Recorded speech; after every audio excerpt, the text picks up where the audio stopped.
Hey, it's Mikey. And Shea. We're going to record a commentary for the Josie and the Pussycats video from last MagFest. The one that, as of when we're recording this, has been up for a week. It took me a year to edit that. Sorry. It happens. So, 3, 2, 1, play! Okay, Yogi Bear DVD that I'm holding is to connect this to my previous crossover MagFest with Isaac, where he ends with like, I thought you were going to make me watch something horrible, because we reviewed the Yogi Bear the Spruce Goose video. Yeah. And then I chill like, well, I could have made you watch something horrible. I hold up that Yogi Bear DVD. I had bought that DVD just for that video. I didn't ever want to watch that stupid movie.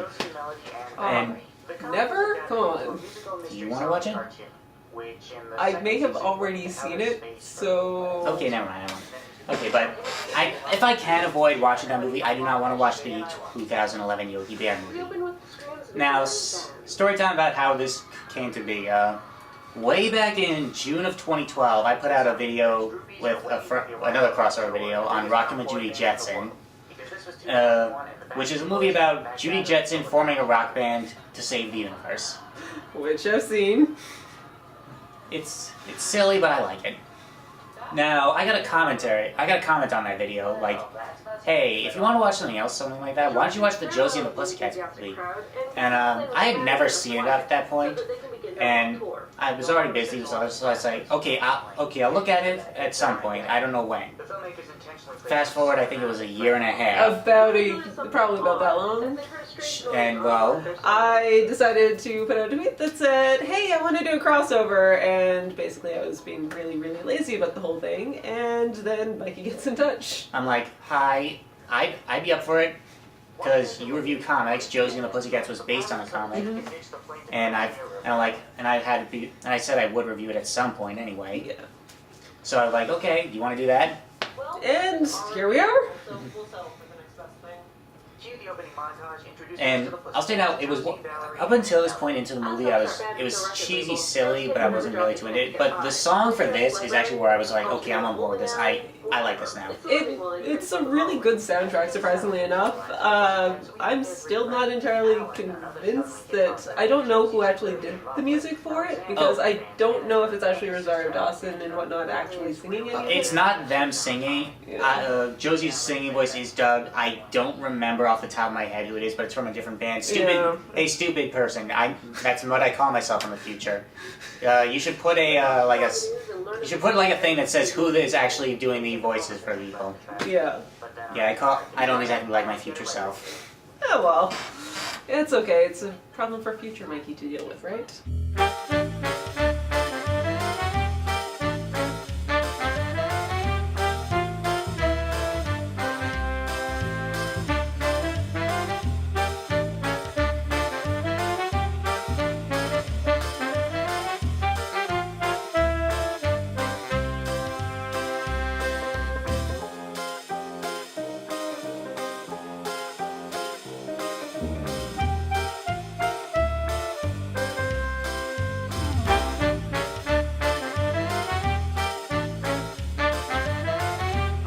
Honestly, I was kind of excited to do the movie because I did watch the movie. It was part of my childhood. Like, this is one of those movies that I did see in theaters back in the day, along with Spice World.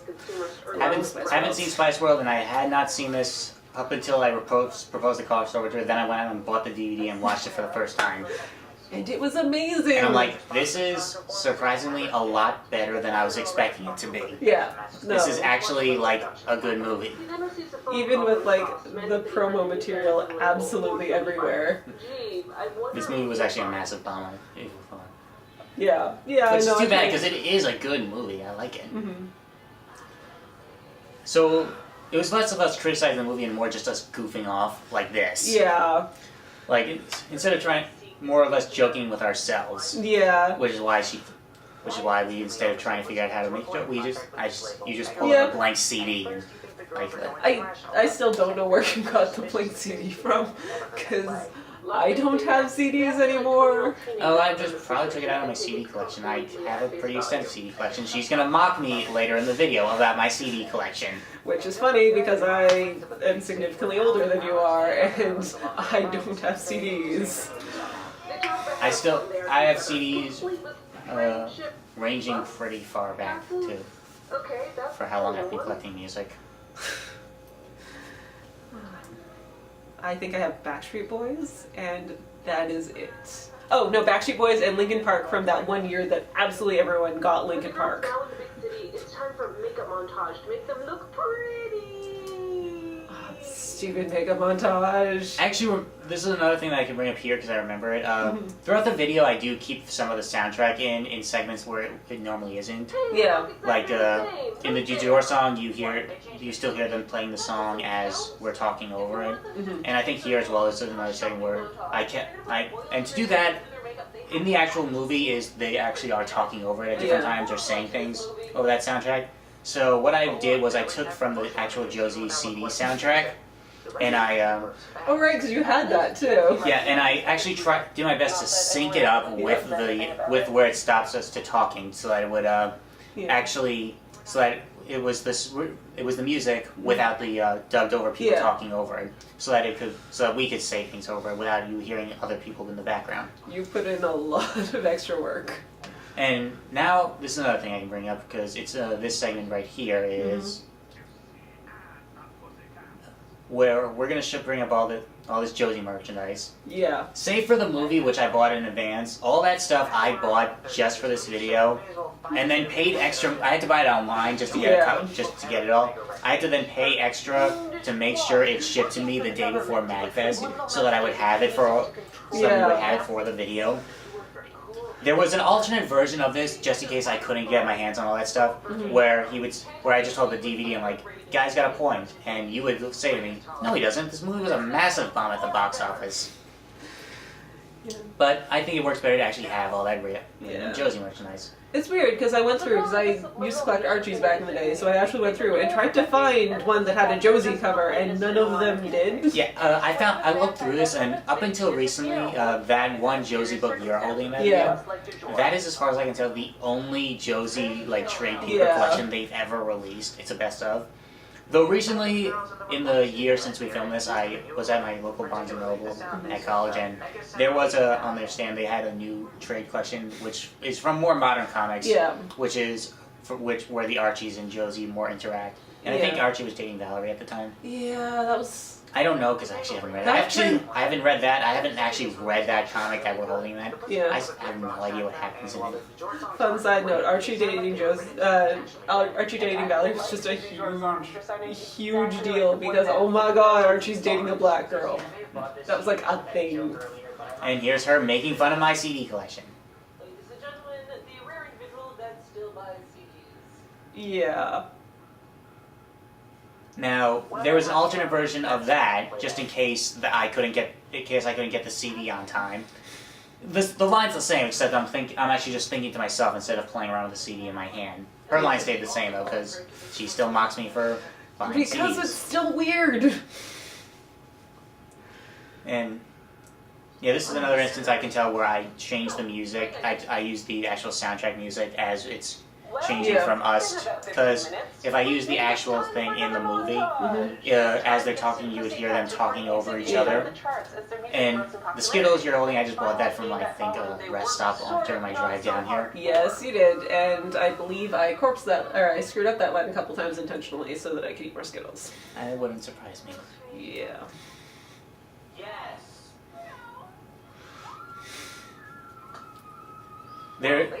There's like 5 alternate versions of that. Yeah, there's 5 alternate versions of a couple of these things, right?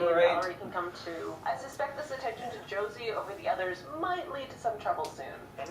Now this part I remember in my head, just because obviously Josie's in a different location from the party setting. That thing with Alan actually happened before this party section, but we wanted to get all the exposition out of the way in one large chunk. Yeah. So we just put them all together in one thing. Finally encountered Fiona, who is weird. The voiceover originally for this segment, the who is weird, and then you say this part. Yeah. I think originally we were just gonna have the one long thing. Yeah, and then we broke it up a little bit. But when I was editing it, I found it worked better to introduce her, have her say something, and then you continue your thing here. Yeah. God, no. Looking at this again, I'm just like, how did I think this was a good I thought this was a good character back when I was a kid. I seriously did. I remember this part specifically because in the outtakes reel, it's just you and me constantly screwing up the line "evil megalomaniacs." Yeah. Like over and over, "evil mega blah blah blah," or Yeah. we just could not. That was one of the two segments that we had the most trouble with. The other one is the. It was early in the set video where we're doing the random subliminal messages like the cool word for her is jerkin. Sneakers are worth buying. Vote for Pedro.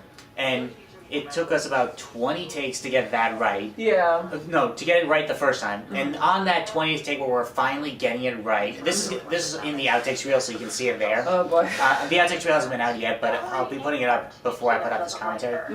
In the outtakes reel, I put in that last take. It says like, and you see us do it. We finally get it right. Yeah. And then as I'm saying the last syllable of it, my cell phone rings in the Yeah, background. God, right. And you can just look in our faces and see us both. Damn it. We're just like, no. You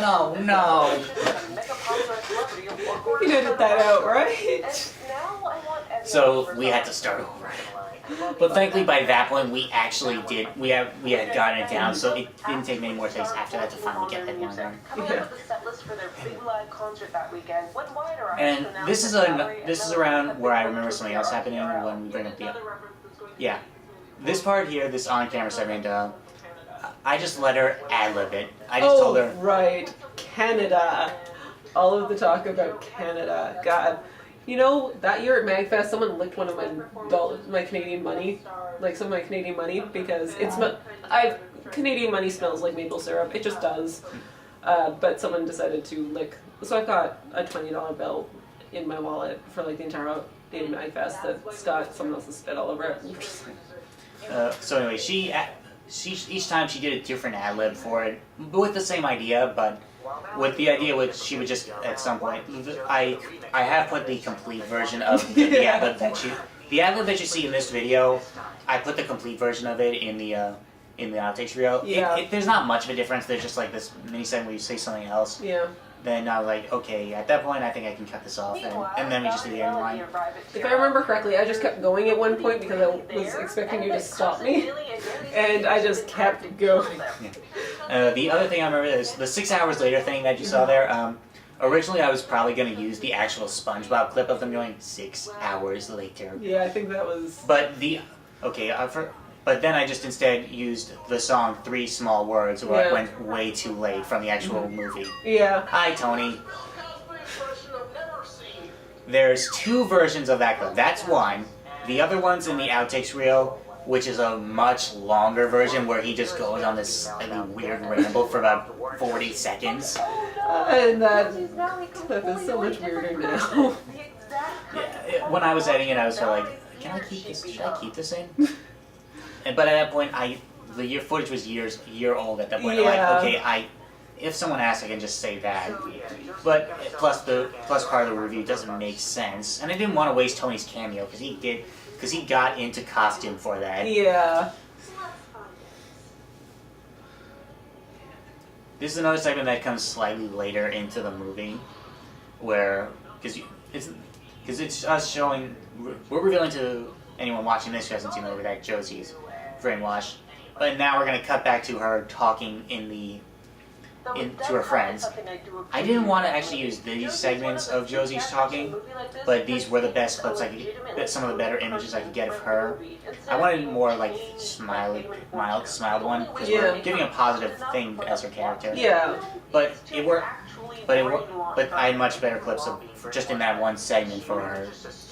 So even though there's a bit of a disconnect between what we say and what is actually being appearing on screen, it was a better idea for me when I was actually editing it. Okay, now this is another one of those cases where you mock me being younger than you to a certain degree. It was less mocking you for being younger and more me going, oh god, I'm old. Because I knew what Movie Phone was as a website just because I have used it for buying tickets, but I'd never heard Mr. Movie Phone prior. No. Even as a Canadian, even though we didn't exactly have it, I still know Mr. Movie Phone as like the guy on. I'm old. I'm old. And when she does, the techno cat ears that everyone has been tricked into wearing will place them all under Fiona's control. The stock sound effect that appears here is just one that comes out of iMovie because I use that. It could be worse. It could be Gem and the Holograms controlling the world. Yes, that's I think the second time we mocked Gem and the Holograms. There's a reason for that. I saw Gem and the Holograms for the first time when I was 19, and I thought this is not entertaining to me. It's stupid, but it's another one of those things I grew up on, so I love it. But just pure nostalgia. But there was just things where I was like, they're trying to kill her with a bulldozer. How are the Misfits not arrested? But I'll say now that there's, when we're recording this, they've actually announced that later this year there's going to be a Gem comic book written by Kelly Thompson. And I saw the artwork for that. I thought that actually looks really, really good. I'm so excited for it. I just am. It's going to be terrible. I don't even care. It's going to be great. Okay, and this part, this is one of those points where I was starting to it comes out of left field to a certain degree. That this part, this Sandman! is the original joke we had here was that you were gonna hold up the Sandman comic, I was gonna hold up the Metallica T-shirt, but stupid me forgot to bring the Metallica T-shirt. Yeah. But you know what? Yes! At last! 1 year later, It was worth it. Metallica T-shirt in the video, done. Congratulations. Also, you hit me with a Sandman comic afterwards. Yeah, I did. In the outtakes reel, I put every single time you hit me with that comic. Well, I mean, we needed to get it good, right? So it had to be done a couple times. Yeah, Fiona's evil scheme was... There's, I think, 5 times you hit me with that comic. We Including the- had to make sure Yes. it was good. Yeah, including the one that you see in the video. I just put them all 5 in a montage, one right after the other. Had to make sure it was good. As the government arrives. I see a Sega logo in the background. That amuses me. We cut out the subplot, actually, where the government was working with Fiona to get No, the... we very briefly mention it right towards the beginning of Fiona's part. Yeah, alright, Okay. yeah. And when they brought... And we thought, okay, easy joke. And then, yes, at the bottom it just says, read a book. Fans with no brainwashing involved, which everyone loves anyway. Alan even gets to admit his love to Josie as he's crowd surfing towards her. That must be the quietest, excited audience ever. And the quietest live performance. He's actually announcing his love to her while actually in the crowd surf, not when he gets up on stage. Yeah. So that's more what I I thought it was joke. going to be terrible, Yeah. also having seen Spice World, but there was an actual plot in this one. Granted, So, it was goofy. it is a good movie. Yeah, it actually Like- surprisingly is. It actually holds up after all these years. Yeah. I mean, there's some dated jokes like the TRL part to it. Yeah, which also Region blocked a little bit too. Yeah, she didn't get it, so I had to explain that to her. I didn't have TRL. I had much on demand. But overall, yeah, it's a good movie. Do check it out. Yeah, definitely. And lastly, Well, we're done. there was, What was Smashing Guitars? 2 versions. yeah, the alternate version was us at a Rock Band thing playing, Yeah. but we were very late filming this. Yeah. In We fact, didn't have time. so late that we were filming. First off, just so I can bring this chat up, this title card was done by my friend Laura. She's a great artist. Check her stuff out. And Link? okay, you heard her. Okay, Link. what I was saying is, how long this took us to film just the on-camera segments? It took us I was expecting this to maybe take an hour. Yeah. We filmed for an hour, got about halfway through, then we had to stop because I had to film my cameo for Tony and Owen Citizens Yeah. crossover. So we had to stop filming, go downstairs for about 20-30 minutes, film that cameo, then come back upstairs and film for another hour. Finish it, because I corpse like crazy. And at that point we were like, okay, this has been going on for hours now. We don't have time to... This was already the last night, Yeah. I guess. We did not have time to do that alternate version. But I like how it came out overall. Yeah. It turned out well. I'm glad that everything worked out because for a little while there I was worried that I'd screwed up something so badly that you just couldn't use it anymore. No, it's not you, it's just I am notoriously slow when it comes to editing videos. Like, most people aren't even surprised when it takes me a year to edit things anymore. I've been trying to get better. Hopefully now that I'm actually done with school, I can devote more time to actual editing, so it doesn't take me forever for stuff. We'll see. We'll see. I'm still notoriously bad. Yeah. Okay, well that was our Josie and the Pussycats crossover video from last MagFest. Yay! Goodbye. Night, guys.